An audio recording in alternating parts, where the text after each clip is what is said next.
If you were at a late 60s or early 70s US anti-Vietnam War demonstration, you might well have been handed a leaflet or underground newsletter with these illustrations. This montage series, called House Beautiful, Bringing the War Home, combines photographs from the Vietnam War and House Beautiful magazine, jarringly juxtaposing comfortable American home interiors with the violence of the battlefield and suggesting that each is deeply implicated in the other. It was created by the artist Martha Rosler, born in New York in 1943 and still active in the feminist and radical arts today. In Cleaning the Drapes, a stylish and smiling woman cleans her home's elegant drapes, or curtains, as we say in Britain, with a vacuum cleaner.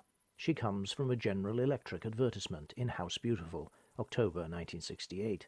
Beyond the rippling folds of the drapes and revealed by them is a starkly discordant scene. Photojournalist David Douglas Duncan's image of U.S. Marines in Vietnam from Life magazine, February 1968. Curtains mediate the exterior world. They frame the view, but also shut it out. They symbolize home, material comfort, security, wealth, and taste.